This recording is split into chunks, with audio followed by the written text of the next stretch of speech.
This week's episode of the Cheech and Kern Wrestling Podcast is brought to you by our friends at King Nutrition. King Nutrition is a place where you can come and have a healthy breakfast or lunch on the go, or you can come, hang out, and sit out in our spacious lounge. Aloe plus tea plus protein shake equals healthy. King Nutrition has over 40 different shakes and flavors for you to pick and choose from, or you can combine your own. I personally recommend strawberry cheesecake. Yes, you heard that right. Strawberry cheesecake. Or my all-time favorite, the Big O. Believe me, you'll go all bananas for it. So make sure to come on down to King Nutrition, located at 1947 West Glen Park Avenue in Griffith, Indiana. You can also call us at 219-924-5965. And who knows, you might even see a familiar face there. So don't forget to like us on Facebook to receive exclusive offers and be a part of a supporting community throughout your fitness journey. And guess what? Yup, you know where I'm going with this. Next time you visit King Nutrition, mention the Cheech and Kern Wrestling Podcast and get a 10% discount on your favorite shake. King Nutrition, don't give up.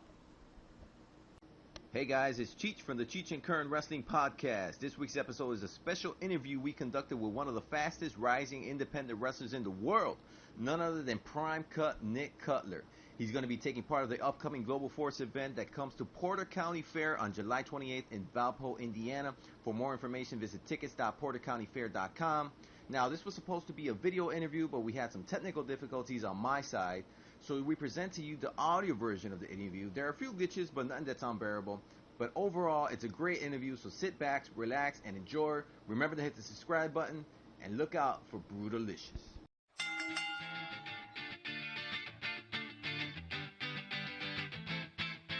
Welcome everybody to the Cheech.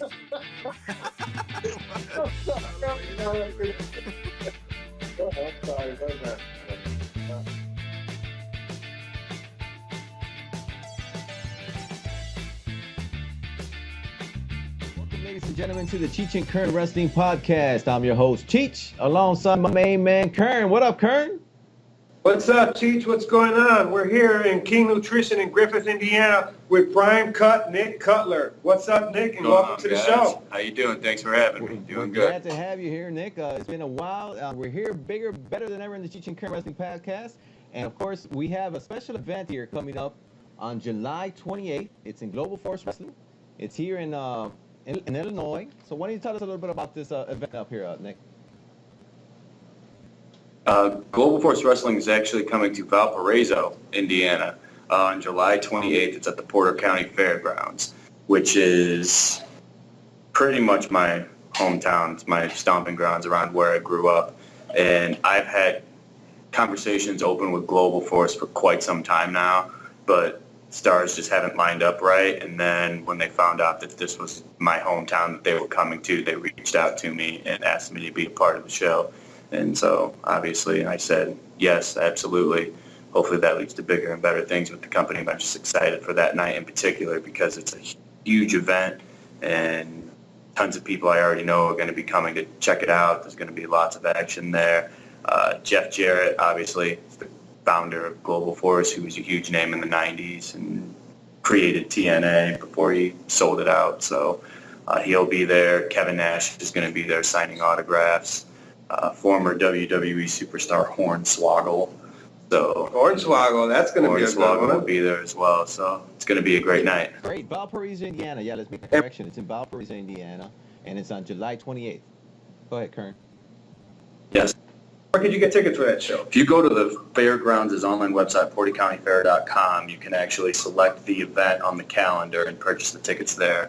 They are $15 to sit in the stadium seating, $25 for the VIP floor seating at the ringside. You can also purchase the $15 VIP meet and greet, which starts at 5:30, where you get to meet Jeff and Nash and Swoggle and all the other stars that are going to be there. That's purchased separately. So. It sounds like a great show. Have you ever wrestled in a six-sided ring before? Six-sided ring? Yes, I have. Very early on in my career, I did not like it at all. Did not like it at all? No, with there being 6 different turnbuckle pads, that makes the ropes a lot more stiff and pushy.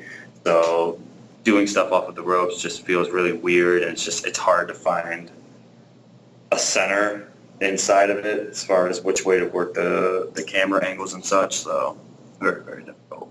Very I'm difficult, sure, yeah. yeah, I'm sure my man Nick Cutler could bring the brutalicious style to that six-sided ring anytime. So Absolutely. Give me a couple of times in it, and I'm sure I'll grow accustomed to it. But this was it was a long time ago, and it was just a one-off thing. I got to the building. I didn't even know in advance that it was going to be a six-sided ring. I walked in, and I was like, oh, wow, this is going to be interesting, and I haven't worked in one since then. So, but yeah, like you said, give me a couple of matches in one, and I'm sure Now, I can Global make it Force my own. Wrestling always uses a six-sided ring, correct? No. They No. also use it for? They do use a four-sided ring. I mean, to my knowledge, I mean, they're in Marion, Illinois tonight, and the pictures that I saw online, they had a four-sided ring. So, TNA uses a six-sided ring again, but I think Global's still doing the four. Oh, okay. great. Now, tell us, do you know your opponent for this event here coming up in Valparaiso, Indiana? I don't. I haven't been given those specifics. I was told I was going to be informed here in the next couple of weeks or so. Personally, I hope it's Jeff Jarrett. Number one, I saw a lot of him as a kid growing up, watching on TV. He was big. He was actually in WCW when I started and then jumped back over to WWF. But the word I'm looking for, the idea of wrestling someone that I grew up watching aside, he's the owner of the company. And so obviously if I'm in the ring with him, that gives me more of an opportunity to impress him. And the more I impress him, the better chance I have of coming back. So I want to be able to be in there with him to be able to prove myself to him and to everybody watching that that's where I belong. I belong in these bigger companies. I belong on that big stage. So That's great to hear. Hopefully that works out for you.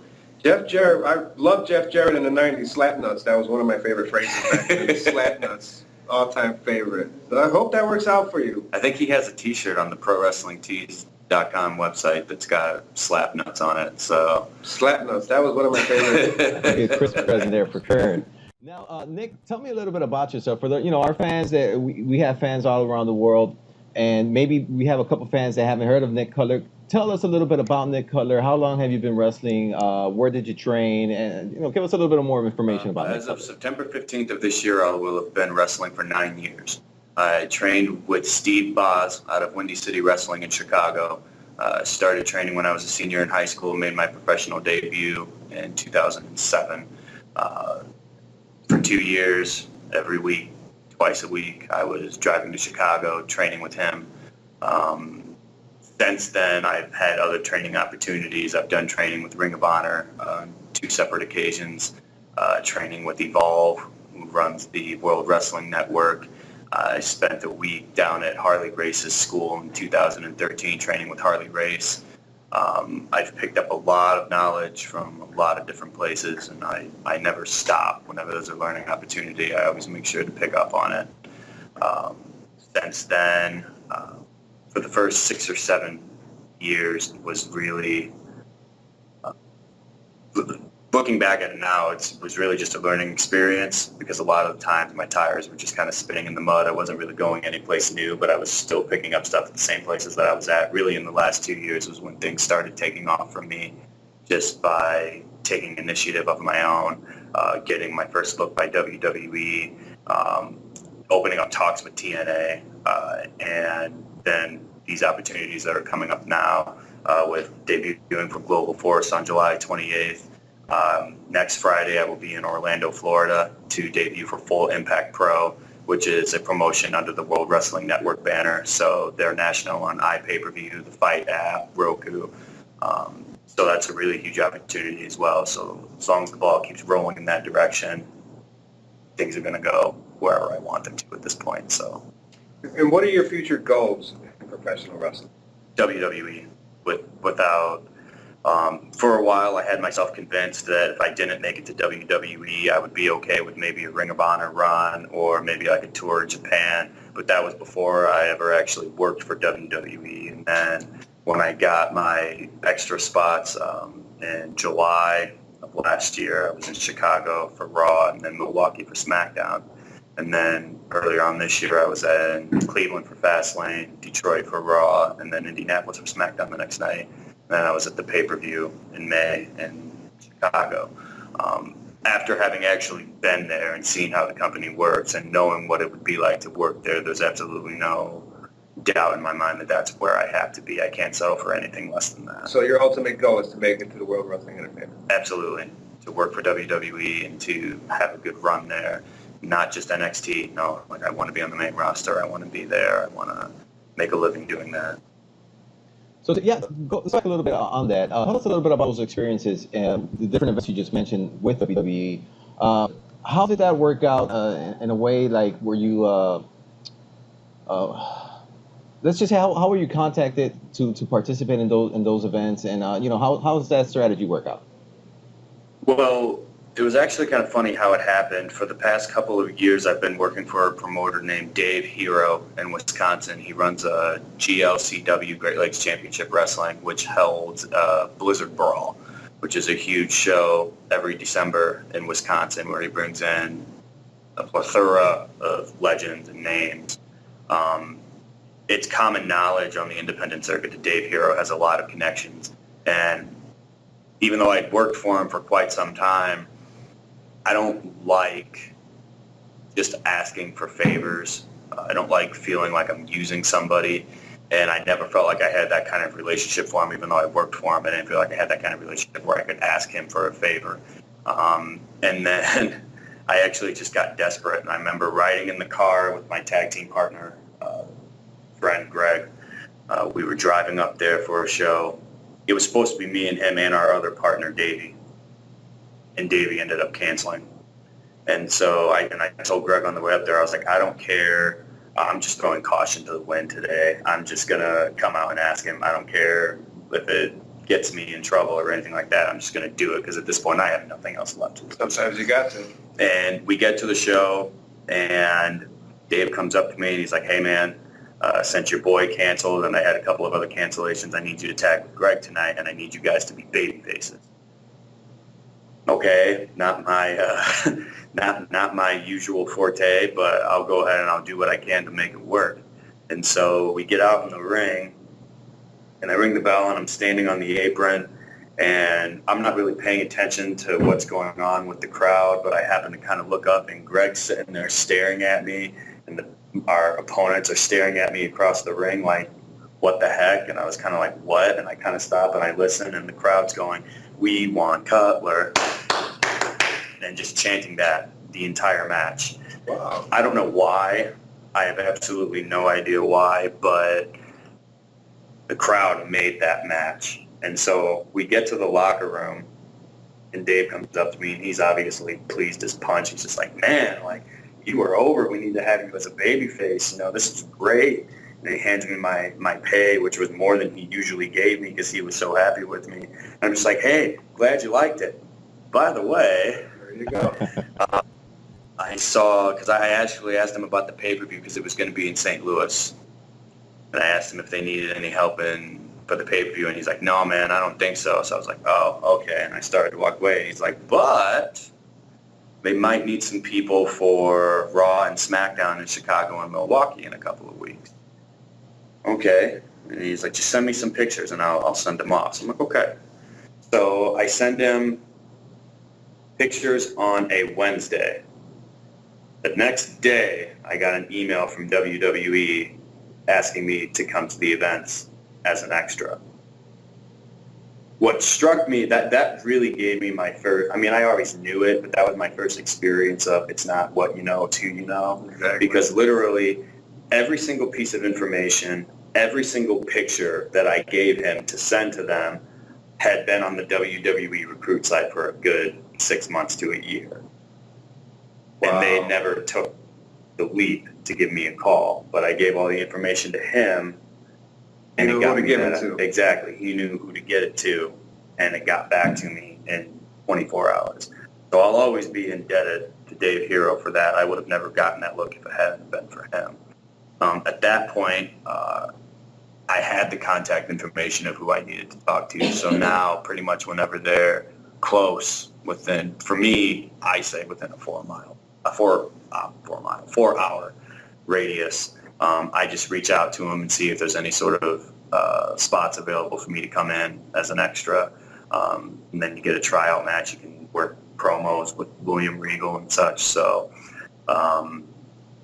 that's pretty much what I do at this point. So since then, I did the Raw and SmackDown in Milwaukee and Chicago, and then I've done 2 pay-per-views this year, and then a Raw and a SmackDown. So going from there, I think the next time they're even remotely close is in September. They're in Indianapolis for the Night of Champions pay-per-view. So I'll be about that, but that's pretty much how that works. That sounds great. Now, tell me a little bit about that experience. Like, for example, how is that locker room compared to an indie locker room, let's say, so to speak? I mean, you must be in some way kind of like, wow, I'm actually in WWE locker room right now with all these different superstars. It's very awe-inspiring, especially the first time that you're there. A good friend of mine is Jason Ayers, the referee on Raw and SmackDown. And he told me the first time I was there, he's like, the first time that you're here is your moment to be in awe and to take everything in and just be amazed, because it really is. I mean, you walk into the building and I'm standing ringside and I'm watching them put up the Monday Night Raw sign, and they're shooting off pyro and they're practicing entrances, and I'm just standing there watching them. It's like, wow, like I'm a part of this right now. Wow, that's got to be very exciting. But he says from this point on, after you're here for the first time, it's a job interview and you're trying to get a job. So as awe-inspiring as it is, you can't really show that in the way that you act. I make it a point to try to act like I belong, and I feel like I do belong. Regardless of the fact that I'm not there, I feel like I can be there, and I have the capability of performing at that level, get that look and get that up. As far as the locker room goes, extras are kind of kept separate, the main stars, okay. But just in the general areas where we do all actually come together, by where gorilla position is, and talent viewing area, and catering and stuff like that, you can just tell it's a very family-friendly atmosphere. It just feels like a family, like everybody there's family. Everybody knows who everybody is. Everybody's talking to one another, from the bottom of the card all the way down to the top. It's just a really comfortable place to be. It was every experience that I've had there just makes me want it more and more. So. What do extras do at like Raw and SmackDown? Whatever they need you to, like literally, whether it's a security guard, or I was actually on Raw the night after Payback. I was a medic. So it was the night that Triple H broke Roman Reigns' nose and pedigreed him on the stairs in their build-up for WrestleMania. I was one of the guys that was ringside mopping up Roman Reigns' blood. But that's literally all you're there for, is just whatever they need. If it turns out that they need, a match, you're in a match. If they need a security guard, you're a security guard. If they need you to take a bump, you're ready to take a bump. Absolutely. They actually,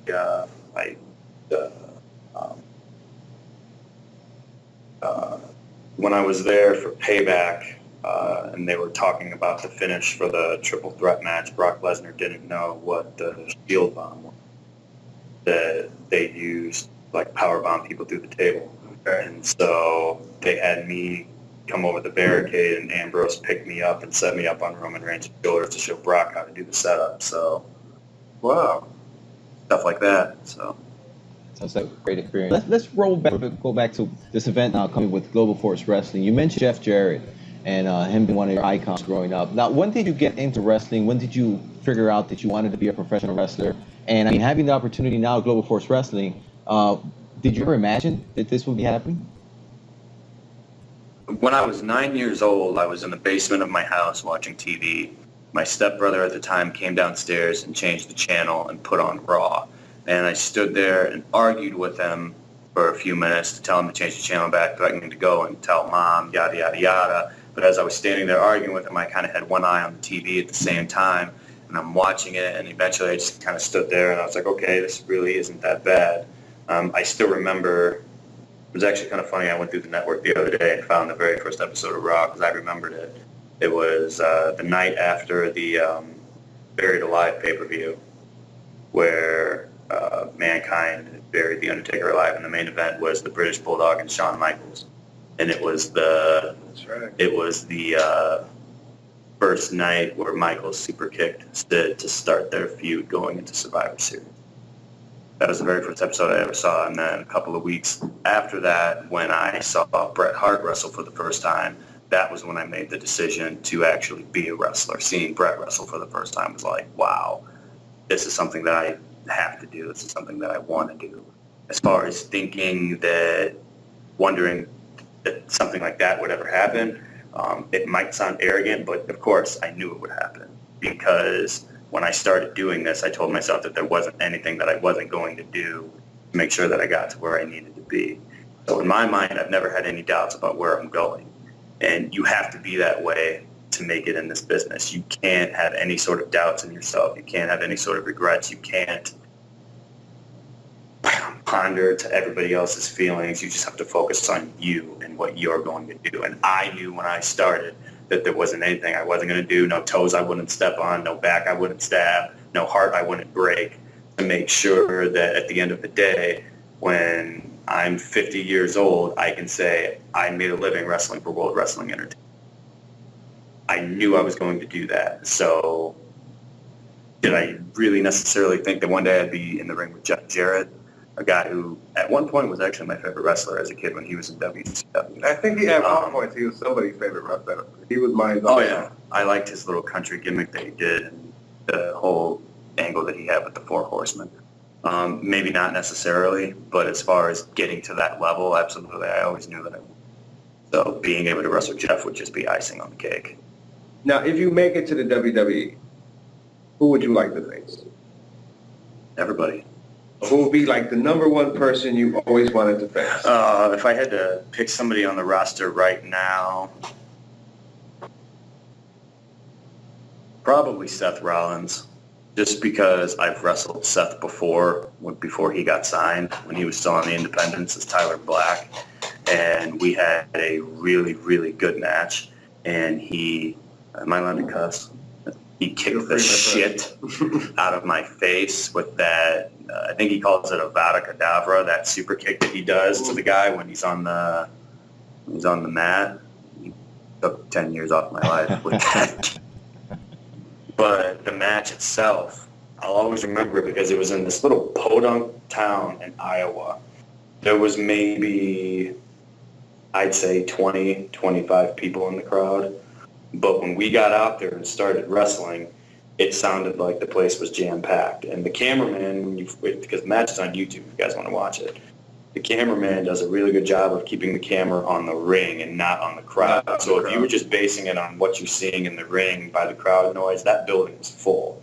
And obviously there's a couple times where we went outside the ring and you saw there was only a few people there. But I've always been a big believer, and I would rather have 25 loud and screaming fans than 500 ones that are sitting on their hands. Because you can have bad fan reaction and it can ruin a match. But what we did that night, everything just clicked, and that was one of those moments where I had the match and I said, yeah, like I really am doing what I need to be doing.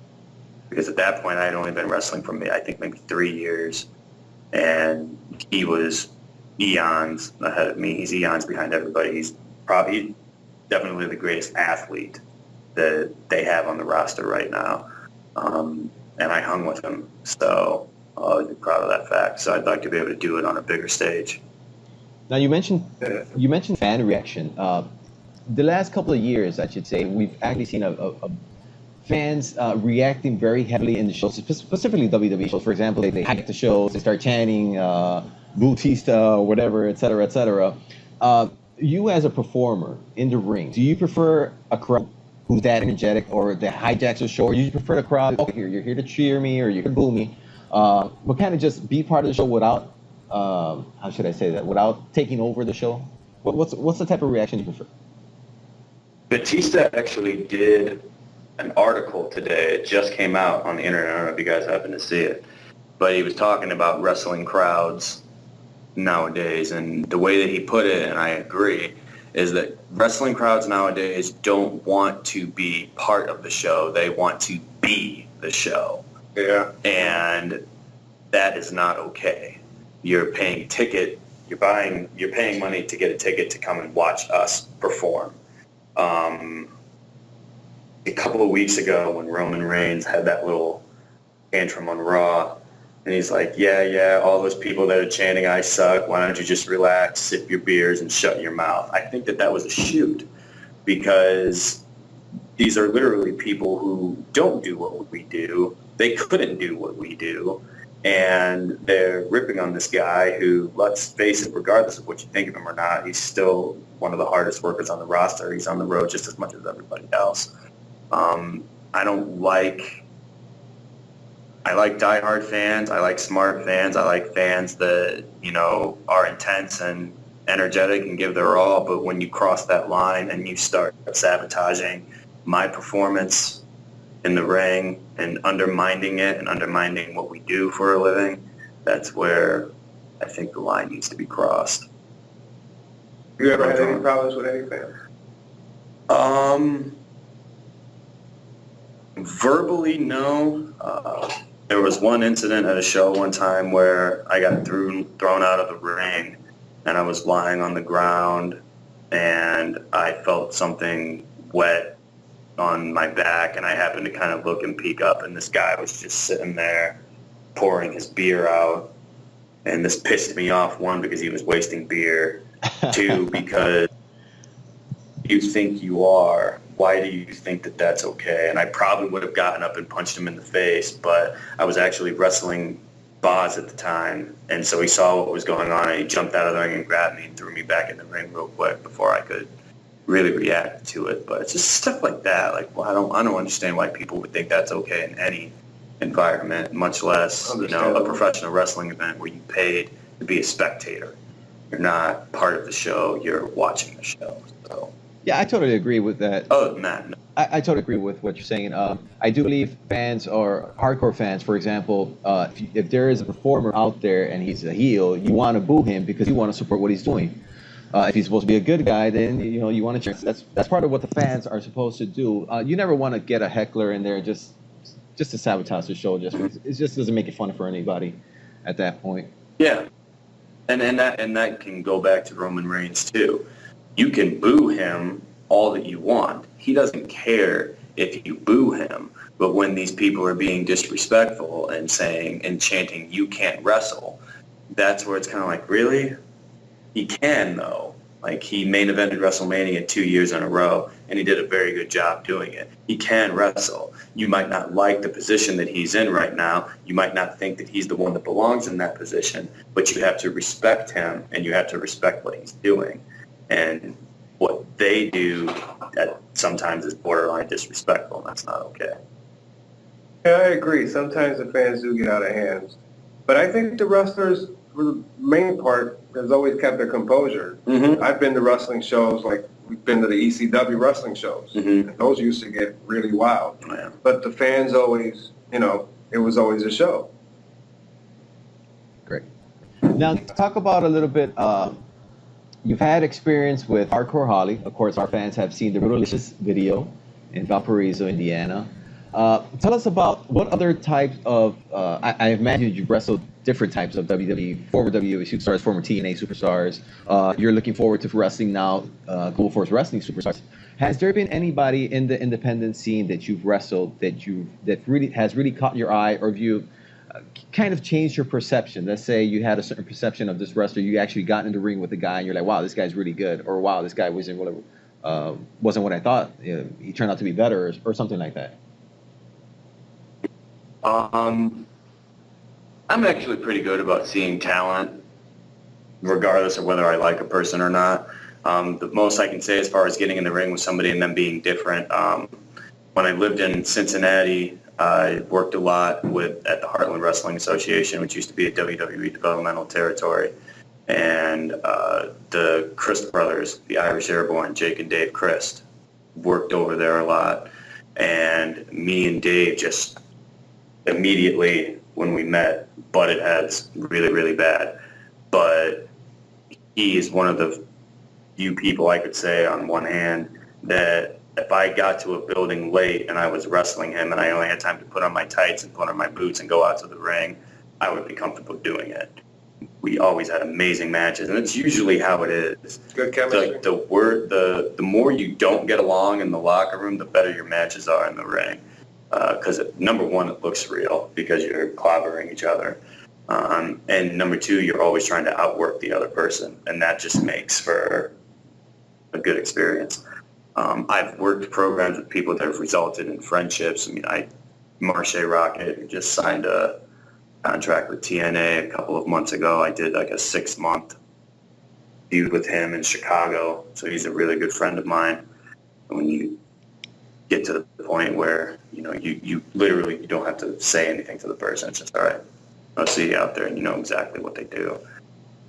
Other than that, no. I mean, yeah, I've wrestled other names other than Bob.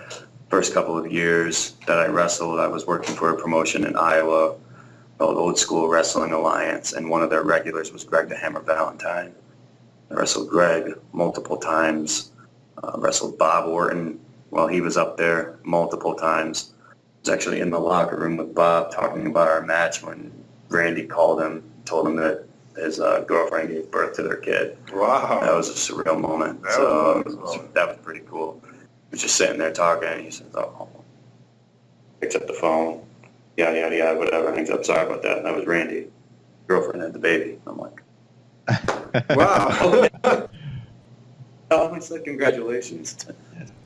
Now, have you won any titles in the independent scene? I was the HWA American Lucha Corps champion for 7 months, I believe, back in 2011. CSW Metro Division champion back when the Platinum Wrestling Worldwide promotion was around in Michigan City. I was the Platinum National Champion for over a year.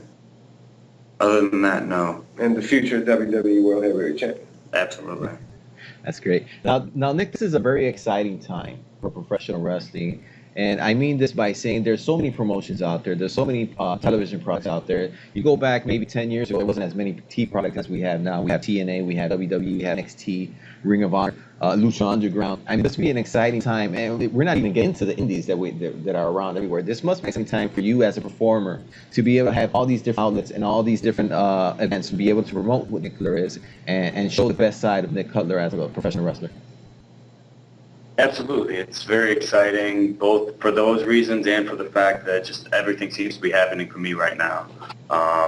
Everything started picking up when I went to Dallas in April to do an Evolve camp. I don't know if that's one of the promotions that you guys follow. Yes, but follow them all. You do? Okay. Follow them all. I'm sure you guys have seen the writing on the wall that WWE has a unofficial, official working relationship with Evolve.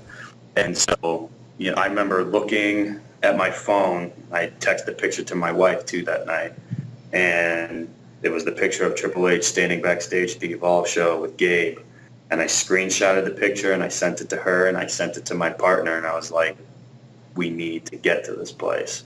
And 2 days later they announced that they were having a tryout WrestleMania weekend in Dallas, and immediately I sent my stuff in, got approved for it. Me and my partner drove 14 hours to Dallas to do the tryout. WWE actually ended up showing up to the tryout with scouts. And so it was pretty much an Evolve tryout and a WWE tryout. And then we got back. I gave it about a week. I sent an email to Gabe that, you know, I'm sure that you probably think I'm not ready for Evolve at this point, but I'm more than willing to sharpen my claws at Full Impact, which is their sister promotion. Full Impact would be to evolve what NXT is to WWE. He told me who I needed to talk to. I sent the information. That was it. They said, okay, you guys want to come down as a tag team? We'll come down however you want. We don't care. Tag team, singles, triple threat. I don't care, whatever it takes to get us down there. Whatever it takes. So next Friday, that's where we'll be. And everything's just moving along nicely. And now that it is, I'm just awestruck sometimes. I stop and I think, like, where could this go? Like, I honestly could not say where I'll be in 6 months from now because everything is happening It's Doors are opening. fast paced now, exactly. Few conversations that I've had with TNA, they were always telling me the same thing as pretty much WWE is telling guys now. Because back when I started, I did it was like a camp / trial thing at OVW. This was back when OVW was still their developmental territory. And I was at a camp down there, and Jerry Lawler was down there. And he told us all that WWE did not want established independent stars. Because they didn't want to hire them and then have to retrain them their way and break so-called bad habits and all this other stuff. So he told us that if we wanted to work for WWE, just continue to work for our local independents, send in our stuff, and when they want us, they'll get a hold of us. So I said, okay. So I didn't bother doing a lot of traveling early on in my career. I stayed close if I could. If I had to travel, I did. But, as long as I had a match, I didn't care where it was. And then you had guys like Sami Callihan, who started at the same time as I did, and a couple of other people that are losing money out their ass, driving to Philly, trying to wrestle for CZW, all these other places. And I'm just like, I don't have to do that. And then fast forward 8 years, that's exactly what TNA and WWE want. They want independent guys who already have a following so they can immediately start making money off of them once you put your name on the dotted line, instead of them having to spend 2 years branding you before they can actually make any kind of money off of you. And so getting that from TNA, I remember the first email that I got back from them when I reached out to them and tried to put some feelers out there was try to get as much work as you can on the independents, especially with promotions that get heavy internet coverage. There is no promotion that gets more internet coverage than the World Wrestling Network, Evolve, Full Impact. And so immediately when I got the confirmation that we were going to be in Orlando for Full Impact, I looked and I was like, Impact has TV tapings July 12th through the 14th. Sent off an email, I'm down there already. And that's exactly what I said. I was like, there's no reason for you guys to not give me a tryout. Doesn't hurt. And they actually emailed back, and they said, we do have tapings that week, but we're already full for tryouts. But if you're going to be coming to Orlando on a regular basis, just stay in touch, and we'll see about getting something set up towards the end of the year. So hearing things like that from them, and then knowing that I'm doing exactly what I was told to do by WWE, start getting my name out there by working for Evolve, and getting my foot in the door with the World Wrestling Network, and then global, it's overwhelming at times. Because I'm just, like I said, I don't know where I'll be 6 months from now, because if this continues to go at that pace, who knows what will happen. Now, I know Global Force Wrestling, they've been TV taping. Do they have a TV show yet in the United States? I don't think they have one in the United States. I think they have one in the UK, but I could be wrong. I know they did that inaugural set of TV tapings when they first started in Vegas, but I don't know that they've done any since then. I'm not too sure what Jeff's end game is with the promotion. And from my perspective, I don't really care, because I know that with Jeff's name attached to it, it's going to be good exposure. Right. People forget the fact that Jeff was the one who started TNA with Gary Jarrett. When TNA was at its most successful stage, Jeff was the one that was in charge. And so if he can create that same kind of magic with Global, you don't know where it's going to go. Not to mention the fact that he has regular tours with Global overseas in England, Germany. So got a lot of different promotions with them. Exactly. So impressing them can get me, because he has partnership with promotion in Tennessee and, over on the East Coast, overseas. The sky's the limit. I just have to prove that I belong there, and I think that I can. That's great. Now, the professional wrestling, especially nowadays, is very, I shouldn't say generalized, but there's a lot of character-driven professional wrestlers nowadays. Now, tell us a little bit about Prime Cut Nick Cutler, and how did you develop this persona? And is it you, the volume way you turned up? Is it, how did Prime Cut Nick Cutler come to be? I was actually, I was very generic when I first started. I took the Cutler name from the bodybuilder Jay Cutler. I was actually working at GNC when I first started wrestling. I was trying to come up with a name.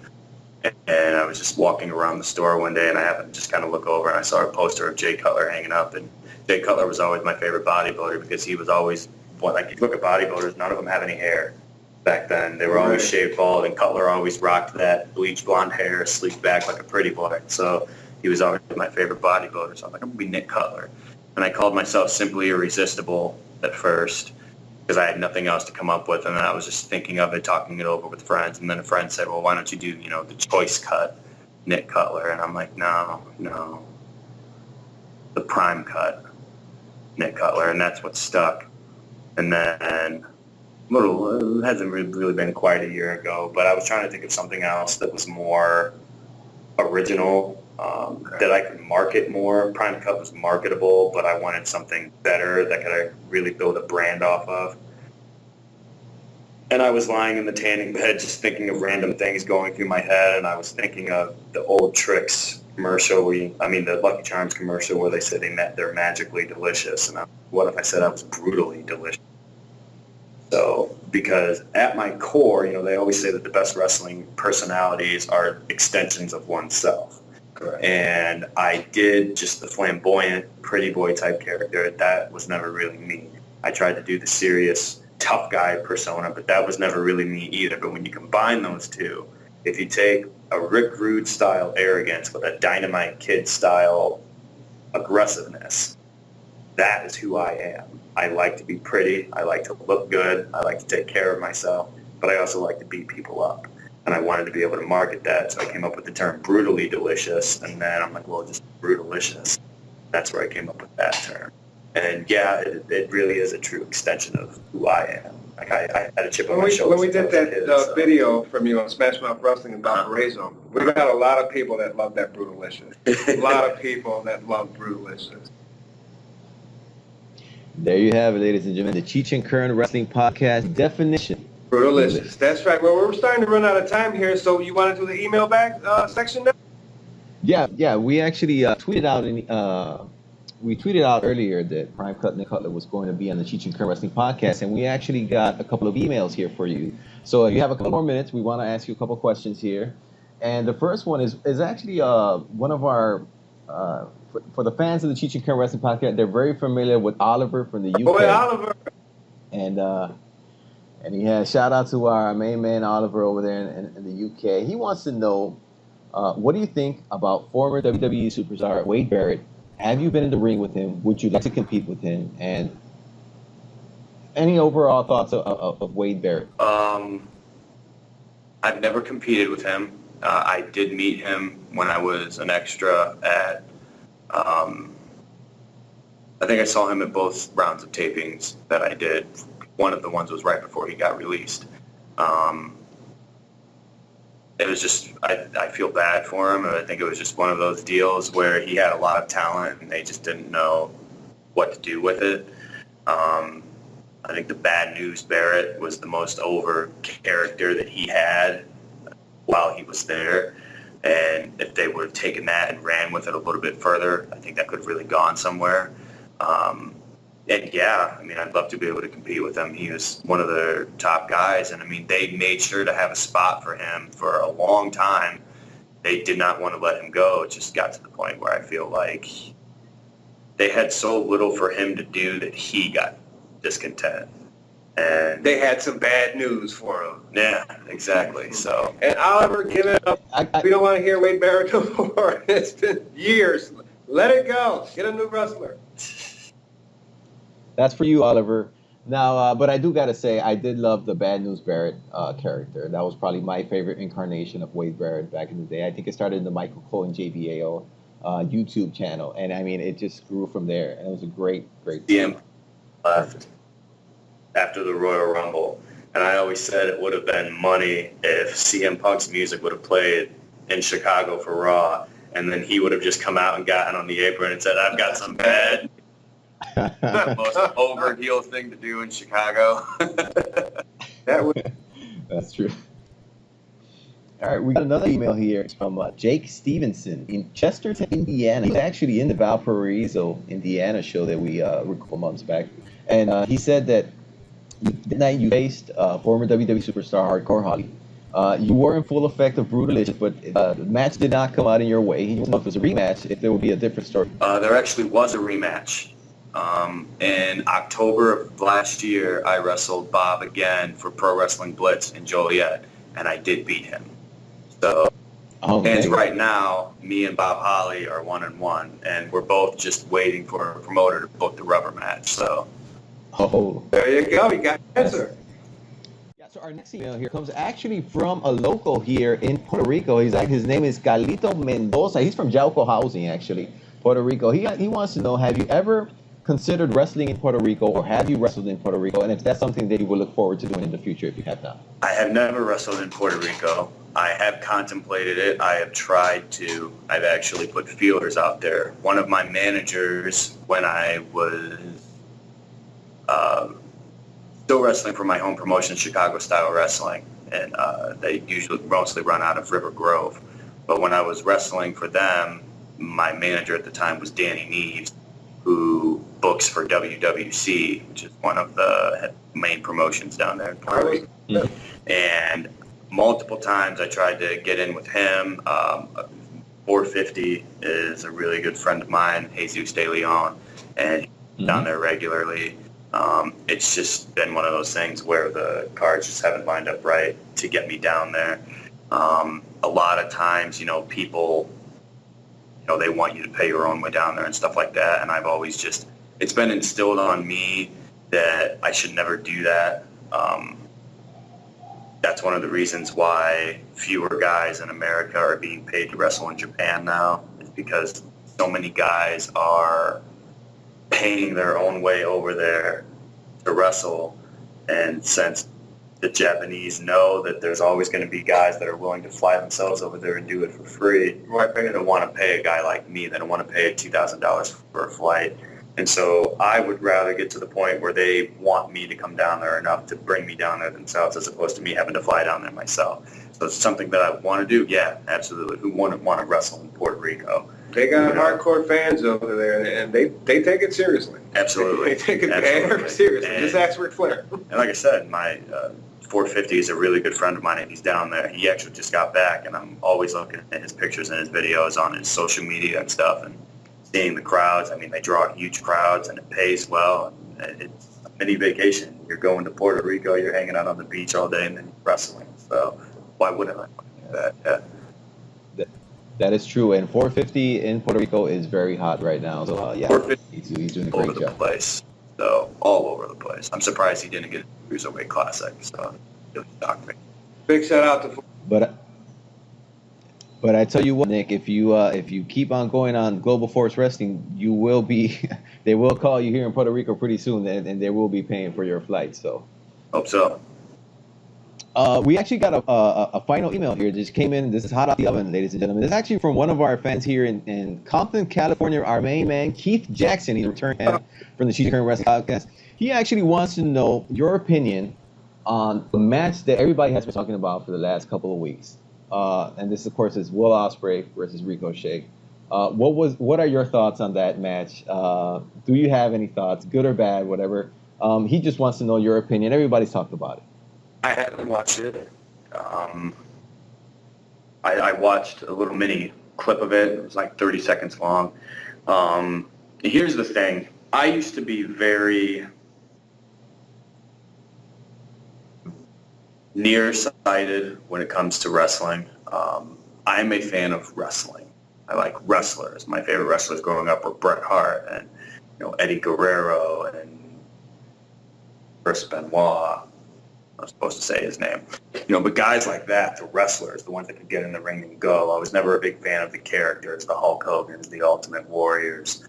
And so when I see stuff like that, it takes away from the realism to me, because what human being in their right mind would be able to go through all those things that they were doing to each other and just pop right back up.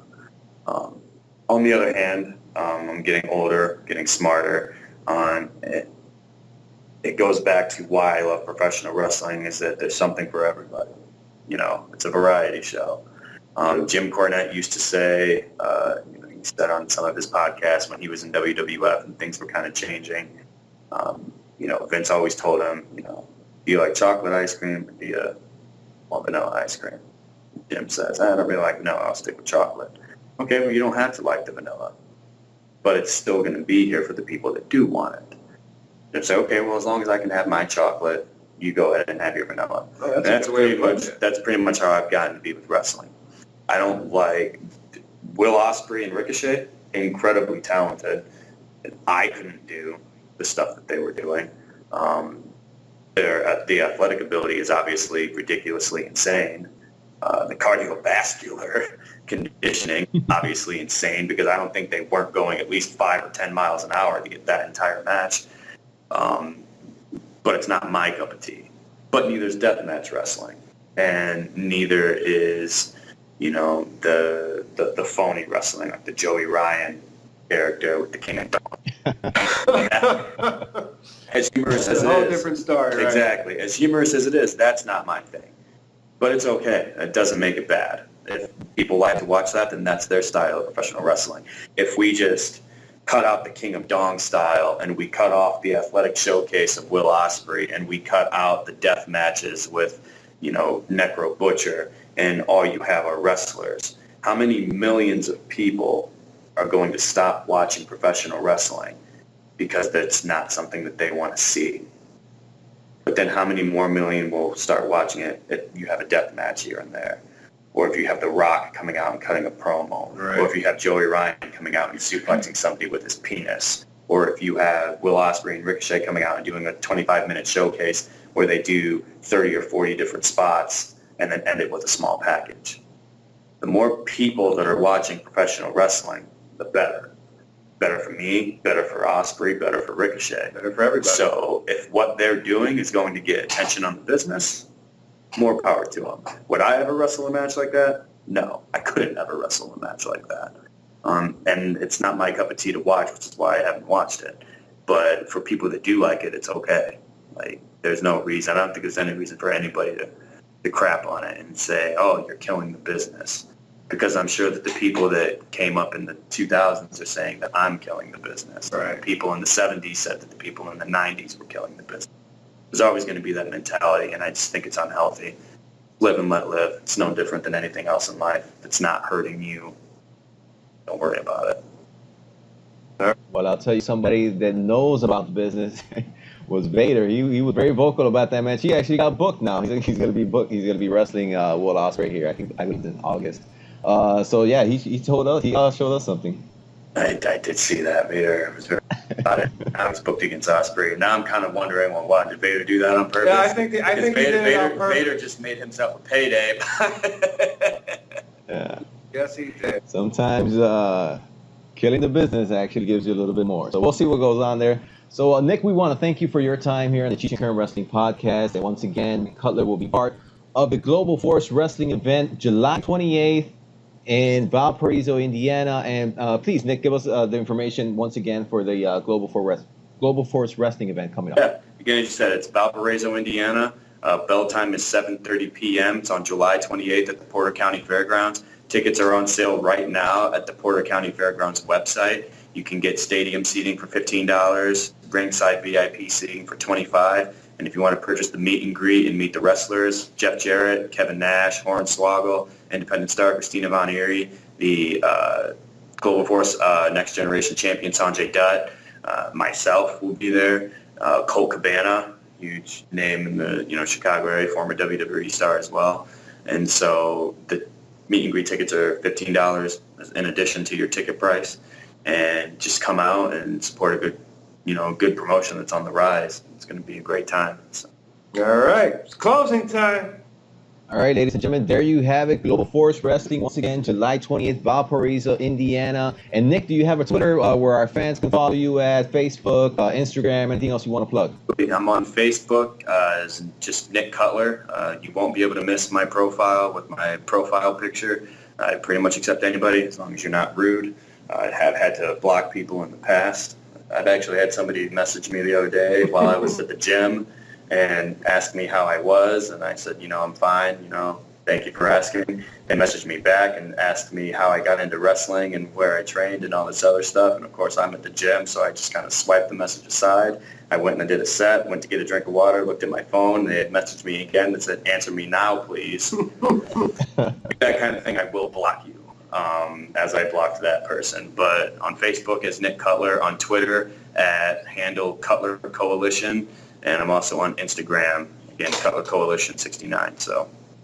Okay, great. And for any of those promoters that are looking to book Cutler in their show, is there an email or do they get to you directly through Twitter? Yeah, easiest way to get a hold of me as far as promoting is Facebook and Twitter. I've got my Twitter security set to open, so anyone can direct message me, even if you're not following me or if I'm not following you. Facebook's wide open as well, or you can email me at nick.harmon@hotmail.com. But yeah, Facebook and Twitter are definitely the easiest ways. So, and I'm very, very active on social media. So, it's a good time following me. So. All right. Well, there you have it, ladies and gentlemen. Prime Cut Nick Cutler once again here in the Cheech and Kern Wrestling Podcast. Once again, Nick, thank you for your time. And that's about it. Kern, you got anything else? No, we're good to go. Don't forget, July 28th, Nick Cutler, Prime Cut, baby. You'll know the definition of brutalist. Peace out, ladies and gentlemen.